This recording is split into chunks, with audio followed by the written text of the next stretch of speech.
Assalamualaikum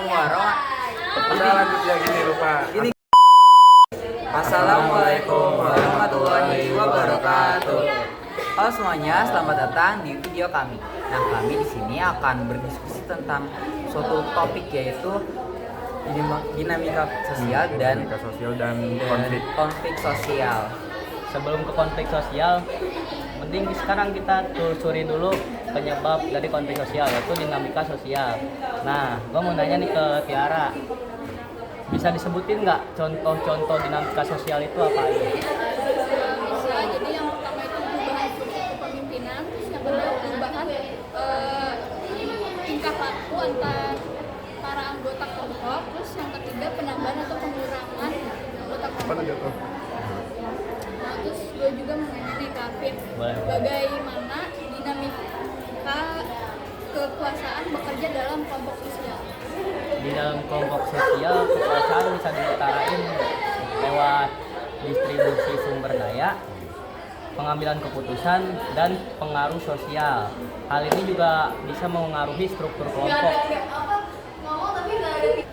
Nah, tadi kan ngomongin tentang dinamika kelompok.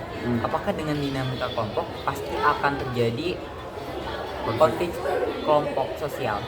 Kalau konflik tuh nggak semua dinamika tuh menghasilkan konflik, bisa juga menghasilkan sesuatu seperti kerjasama, inovasi baru. Kita juga bisa terjadi pertumbuhan diri, bisa jadi individu lebih baik lah, bisa berubah gitulah intinya. Tadi kan ada konflik sosial juga. Efek dari konflik sosial itu apa sih? Efeknya dari konflik sosial bisa jadi menyebabkan ketegangan, bisa mengurangi kerjasama kelompok, dan yang lebih parahnya lagi bahkan bisa memecahkan kelompok lah, ya gitu. Hal ini juga bisa menjadi kesempatan untuk perubahan yang positif. Berarti ada positifnya juga ya? Iya, betul. Bisa nggak sih dijabarin apa aja positif sama negatifnya itu? Nah, jadi tuh di dalam konflik sosial ini tuh gak hanya negatifnya aja, pasti ada yang positifnya juga. Nah, jadi dampak positifnya itu bisa meningkatkan kreativitas kita karena munculnya ide-ide baru ketika kita tuh menyelesaikan konflik di dalam kelompok. Nah, terus juga bisa memperkuat hubungan antara anggota kelompok jika konfliknya itu bisa diselesaikan secara baik. Nah, selanjutnya itu dampak negatif. Nah, dampak negatifnya itu bisa menimbulkan perpecahan di dalam anggota kelompok. Terus juga menurunnya kerjasama di dalam kelompok. Dan yang terakhir itu munculnya ketidakpuasan antara anggota kelompoknya. Jadi ada ketidakadilan gitu ya? Ya, benar.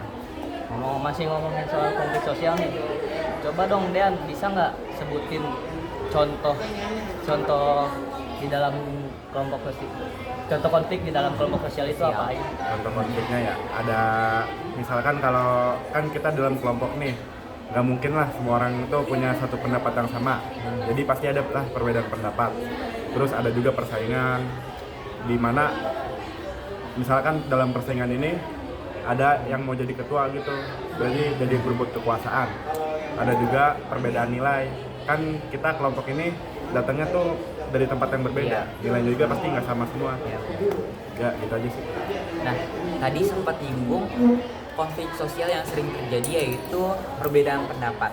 Nah, apakah permasalahan perbedaan pendapat ini tuh bisa diselesaikan? Iya, bisa, karena pendirian dan pemikiran yang berbeda-beda akhirnya bisa menghasilkan perbedaan individu yang bisa memicu konflik bahkan kekerasan sosial. Terus Anda mau nanya nih, caranya mengelola konflik agar tidak merusak keharmonisan dalam kelompok sosial itu gimana sih?